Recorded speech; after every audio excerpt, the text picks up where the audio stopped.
Bonjour, bonjour.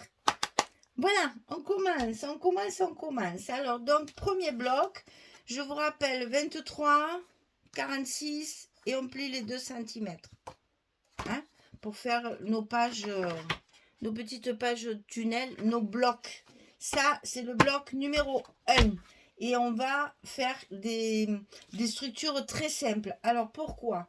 C'est un album pour un baptême. Comme les albums pour les naissances, on veut faire attention de ne pas faire quelque chose de trop compliqué à ouvrir. Pensez qu'il va y avoir beaucoup de personnes qui vont le manipuler. Alors, premièrement, il faut que ce soit solide. Deuxièmement, il faut que ce soit facile. Si vous donnez un album où il faut ouvrir 350 morceaux de papier avant de voir une photo, les gens vont se lasser et s'ils ne connaissent pas le scrapbooking, ils vont le détester. Alors, s'il vous plaît, quand vous faites, mon Dieu, j'ai tellement chaud, je coule l'eau. Si vous faites des albums pour des baptêmes, pour des communions, pour des naissances, ce genre d'album qui va être beaucoup manipulé, faites des structures très simples parce que franchement, les gens qui regardent et qui ne sont pas habitués, ils se lassent très vite.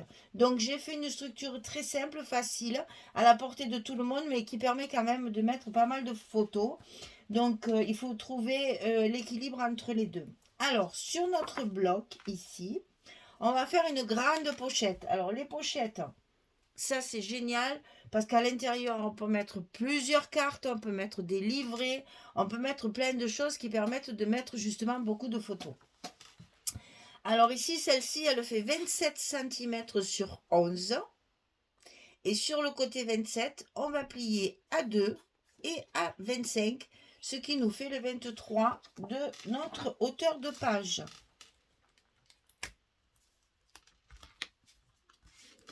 Que l'on va bien entendu coller sur la partie gauche de notre bloc.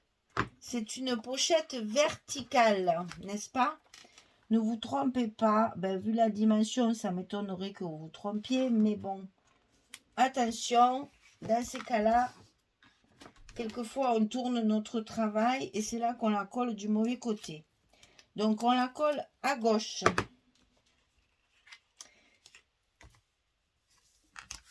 Voilà, et on enlève notre petit rouge là, et on n'a plus qu'à appuyer.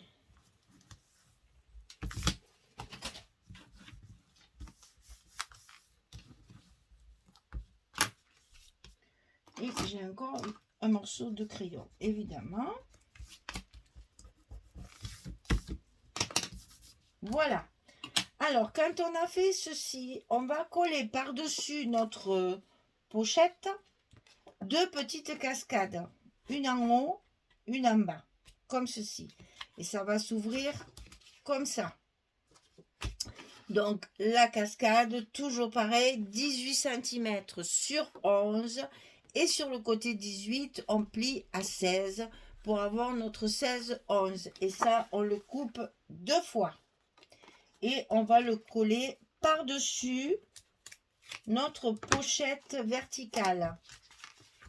Ça nous fait, voyez, en faisant une pochette de 11 cm, ça nous permet d'avoir des espaces photos supplémentaires.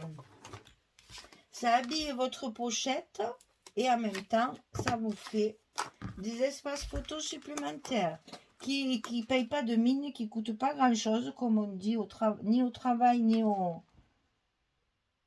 papier. Mais au moins, c'est toujours agréable d'avoir des espaces supplémentaires. Elle ne voulait pas y aller, celle-là. Qu'est-ce que c'est qui s'est collé là? Voilà. Donc ici, on a mis nos 2 cascades. Ensuite, on va faire des rabats, bien sûr. Donc, on va en faire un à droite et un à gauche. Et ce n'est pas les mêmes. Puisque j'ai tenu compte de mon papier chaque fois. Puisque j'ai coupé mes papiers, comme toujours, avant de faire mes rabats. Donc ici, 13,5 sur 23. Et du côté 13,5, on va plier à 11 et demi. Ici, sur cet album, on n'aura que des petits goussets d'un demi-centimètre. On n'a jamais 1 centimètre. J'ai fait plus soft, hein, pour pas que ce soit, que ça s'abîme. Hein. 13,5, 11, 11,5. Petit gousset d'un demi-centimètre, comme on fait souvent, d'habitude, pour le volume. Et ça, sur 23. Hein. Et ça, on va le coller à l'intérieur de notre enveloppe, côté droit. Celui-ci de 13,5, il est côté droit. Ne vous trompez pas parce que si vous utilisez le même papier, c'est important parce qu'en fait, c'est la même feuille qui recouvre les deux. Et que donc comme ça, on a de quoi faire. Alors, celui de gauche, il fait 14,5 sur 23. Et sur le côté 14,5, on plie à 12 et à 12,5. Donc ici, petit gousset d'un demi-centimètre, 12, 12,5. Et on va le coller, bien entendu, à l'intérieur de notre enveloppe, côté gauche. Alors, attention de ne pas vous tromper et de ne pas le mettre sur la pochette. Hein. C'est bien à l'intérieur de l'enveloppe. Hein.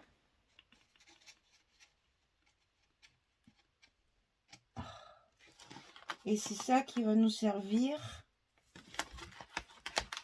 de fermeture. Ben, il ne veut pas y aller. Mais tu iras quand même. Parce que ce n'est pas le papier qui commande. Voilà. Ici, on ferme. Et là, on remet notre gousset en place. Et là, on va coller nos aimants. Alors, 3 aimants. Je suis toujours généreuse dans les aimants, je sais. Mais c'est une fois qu'il y a le papier, les photos, le poids, et je l'ouvre et je ferme, ben, au moins je suis sûre que ça tient bien. Voilà. De toute façon, vous savez, je les achète sur AliExpress. Et franchement, au prix où ça coûte, c'est pas très cher. Bon, c'est un peu long à venir, hein, mais c'est pas très cher. Allez, on marque bien nos goussets.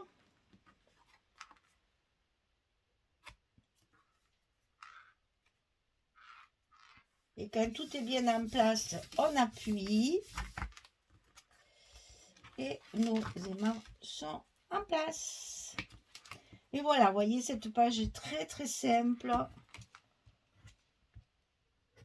Et c'est ce que j'ai essayé de faire justement pour que ce soit... Voilà, c'est vite ouvert, c'est vite fait. À l'intérieur de cette pochette, j'ai fait un petit livret pour justement avoir la possibilité de mettre 4 photos. Alors ici, le livret fait 22 sur 16. Et du côté 22, on va plier à 11, exactement sur le milieu, pour avoir justement des espaces photos de 11 par 16. Nos papiers de matage font 10, 6 par 11, par 15, 6, n'importe quoi. C'est-à-dire qu'on enlève 4 petits millimètres, 3 petits millimètres, 4 petits millimètres.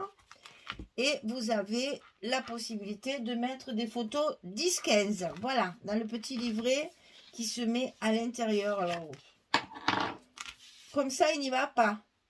Parce qu'il y a le scotch de fermeture de notre pochette. Attention, hein, il sera obligatoirement dans le sens de la longueur, comme ceci. Donc, attention en coupant vos papiers pour les recouvrir. Si vous mettez une image, de la mettre verticale, hein, de ne pas la mettre horizontale.